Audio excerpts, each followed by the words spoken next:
Certainly here to provide some additional details, confirm some details, and provide an update. But before I do, let me just say again how apologetic I am for the actions of this deputy, how saddened and disheartened I am by the actions of this deputy and the senseless loss of these innocent lives. Our deputy at approximately 6:42 this morning came on air on the main communication channel, advised that he had emergency traffic. He went on to say that he had just killed his wife and his granddaughter. He then said that he also went over to his daughter's house and killed his daughter. Throughout the entire dialogue on the radio, the dispatchers did a wonderful job of trying to convince him that suicide was not the answer. The supervisor on air did the same, along with the deputies who then located him outside on the east side of the ballpark area, right down the street from where the daughter was located. 3 of the deputies did their best, and again, I commend them for the work that they did to do everything possible to make him realize that suicide was not the answer, and that whatever the struggle is, it certainly is a temporary problem. Don't create a permanent solution. Our deputy sheriff is Deputy Terry Strong, 58 years of age. He was hired here in 1991. He retired in 2017. In 2018, we hired him back as a school security deputy, where he was assigned to Valrico Elementary School. His wife and his granddaughter, who we did confirm had been killed and succumbed to their injuries at the scene due to upper body trauma from a gunshot wounds, is Teresa Strawn, age 54, and 6-year-old London Strawn, who also lived at the residence and who went to Valrico Elementary School, where her grandfather, the deputy, was assigned. The daughter, we responded to that location. We're able to confirm that she had succumbed to her injuries, also upper body trauma due to a gunshot wound, is Courtney Strawn, and she was 32 years of age. The deputy had no indicators or behavior issues throughout his career. He was an exemplary employee. Again, he had just learned that we were going to keep him and retain his employment in a permanent status. He was extremely grateful, indicated that Christmas came early, but during his radio transmission, wanted to make sure that we all took care of each other, that we knew that depression was real, alluded to the fact that he was struggling with some health and financial issues. He indicated that he was losing everything, and at one point said that he had to go. He appreciated all the help, but he had to go. He wanted to go be with his family. He had to go be with his family. The only infractions that he had over his tenured career was in 1998, a suspension of minor infraction from defacing sheriff's office property, and then in 2016, 2 separate dates for traffic crashes, at-fault traffic crashes. That's it. Again, no indications, no behavior issues, nothing that would lead any of us, any employee, to believe that this employee was struggling. Before I take any questions, let me just plead to anyone watching or listening that we all struggle. We all struggle at one point or another in our lives, but there is help. Help is available. Please, I'm begging all of you who are out there watching, listening now, who may be struggling, call the Crisis Center at 211. It's free and it's totally anonymous. Give them a phone call. Just when you believe that there is no help, yes, someone does care, and yes, there is help.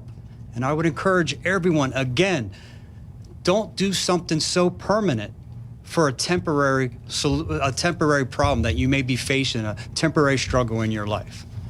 At this time, I'll certainly take any type of questions. So the granddaughter was staying with her grandparents. They had custody over her? We're not sure about the custody issue.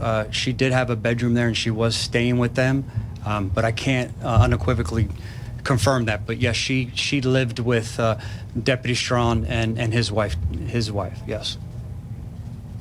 For clarification, when he was rehired in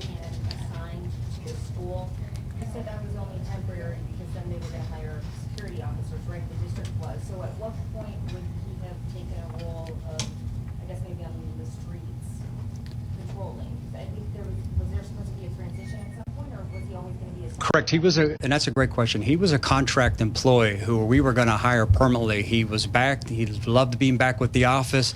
He had done a wonderful job. The administration at the school always complimented what he did. He had a phenomenal reputation throughout the office. So we were hiring him back in a permanent position as a deputy sheriff assigned to somewhere in patrol. I think it's also relevant to point out that when we hired him back, he went through an extensive background and psychological testing and passed every test that was administered. Do you know any more details about any of the financial or health issues that he was facing? We do not. We're still, like I said, this investigation is still very complex with 3 different incident scenes, still actively investigating a lot of the details, but we don't exactly know what he was referring to. Again, when we hire someone, a credit check is certainly done, and at that time revealed there were no indications revealing that he was in some type of financial duress. Can you tell more about the psychological testing that might have been done?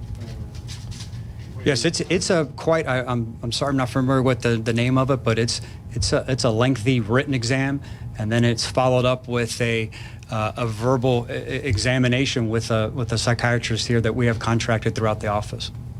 Sheriff, can you walk us through the process of just mental health or what you guys have done since September, second deputy to be involved in a murder-suicide? I know that has to be difficult. Has to be something to really look at as maybe an anomaly or something?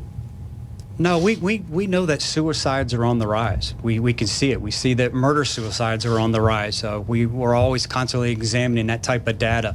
It was even before September. Corporal Jonathan Black, who passed away of pancreatic cancer, faced depression at times in his life. His daughter took her own life. And when we had met with him several times before he passed away, he implored us and begged us to look at a suicide awareness and prevention program. So as our word to him, and this was early in the summer, we were already looking into this. We have a phenomenal program that's been completed that every employee will get in January, beginning in January, as they go through their annual in-service training. So I'm excited about that. We're taking an extremely proactive role. We have grief counseling available. We have an employee assistance program. And again, as I mentioned earlier, I think it's incumbent upon all of us to change the culture in America, that it's okay to ask for help. It's not a sign of weakness. It's actually a sign of strength when you make the determination that, hey, I'm going to ask for help. The chief deputy and I continue to meet with our command staff and meet with our employees so they know that it's available and it won't be detrimental. That transfer you may want, that promotion you may be looking forward to, that's not going to be held against you because you've asked for help. If anything, the two of us talk all the time that we will commend somebody for coming forward saying, I'm struggling and I need some help. Was there an indication that Deputy Keithley and Deputy Strawn knew each other? I'm sorry, I couldn't. You said Deputy Keithley and Deputy Strawn knew each other? I'm not aware. Deputy Chief, Sheriff, can you confirm that the deputy was involved in a 2004 fatal shooting in Lakeland? We found some information on the file. Not that I'm aware of. That wasn't brought to my attention.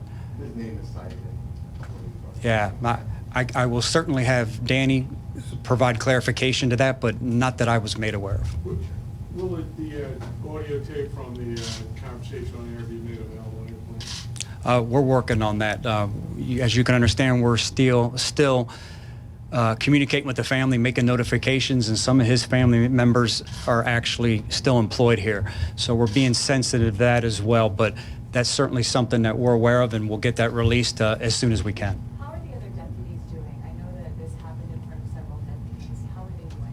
They're struggling. The chief deputy and I have visited the communications section. As you can imagine, with the dispatchers trying to communicate with him, they're holding up. We're proud of them, the way they handled the entire situation, but they're certainly struggling. The grief counselors had been at the communications center. Grief counselors had been out to Valrico Elementary School meeting with the administration and the staff out there, as well as every deputy that was at the scene. Regardless of which of the 3 scenes that they were at, we have asked them to meet with grief counselors as well to make sure that they have whatever resources available to them. We know that we have a lot of members of the Hillsborough County Sheriff's Office struggling right now, not with their own issues per se, but with the issue of his passing and the events that occurred today. So anyone who needs time off, anyone who needs any type of leave, counseling, and anyone who needs a leave at their primary job assignment, we're making that a priority. And there were no warnings before this? None at all. And the same thing with Deputy Keith Lee, the same thing with a lot of murder-suicides that I stand in front of you and communicate with you. There's no indicators. You know, I hate the fact that society believes that only violence or suicide is an option to whatever they're struggling with. And again, it's incumbent upon all of us to change the culture of society that it's okay to ask for help. You don't have to resort to violence or suicide. Did you really use his service revolver in his shootings? He did use his service revolver to commit these acts of violence. Yes, sir. Can you speak to, just real quick, about law enforcement in general? I was reading a study on the way over here that said, like, last year, more police officers died as a result of suicide than in the line of duty.